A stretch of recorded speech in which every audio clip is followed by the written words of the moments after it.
La mine de plomb argentifère de Logmaria-Berrien, un pan oublié de l'histoire de l'économie du centre-Bretagne. Mais c'était sans compter sur le travail des bénévoles de la ZAM.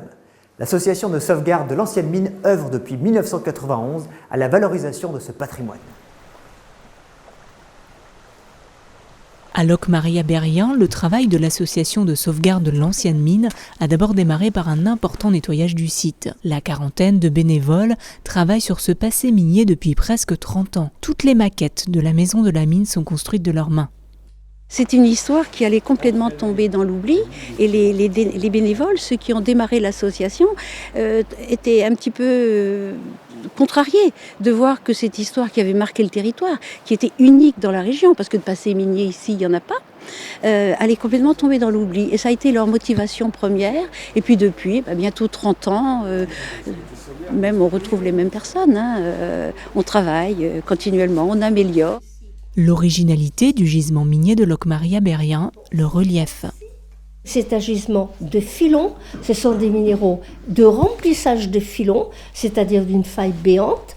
Et justement, à cause de cette dénivellation de 80-90 mètres entre le vallon de Logmaria et le plateau, jusqu'en 1760, pratiquement, on n'a pas eu besoin de pompe, on n'a pas eu besoin de machines hydrauliques, qu'il a fallu installer par la suite quand les travaux sont devenus plus profonds.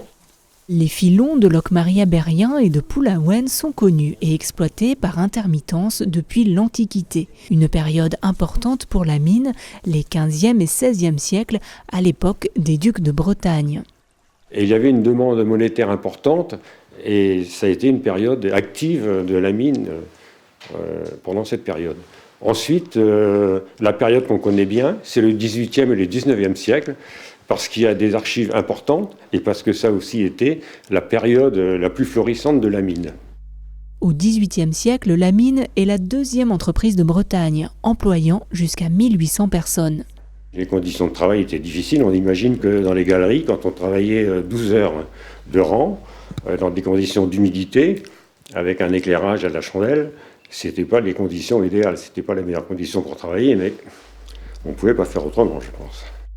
En 1767, le site connaîtra sa première grève féminine. En cause, les salaires. La direction qui voyait de Paris cette grève s'est dit ça ne durera pas très longtemps et elles vont reprendre le travail assez vite.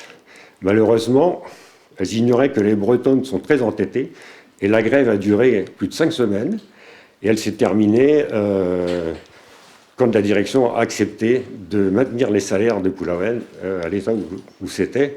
Et probablement que les laveuses de Logmaria ont été augmentées pour être alignées sur celles de Pulawen. Donc il y a eu l'effet inverse, par l'entêtement justement des Bretonnes. Au musée de la mine, l'histoire géologique du site n'a pas de secret pour Marie-Hélène. Ce bloc de galène, surtout quand on le soupèse, on se rend bien compte que ce n'est pas un petit caillou ordinaire. C'est du soufre combiné à du plomb.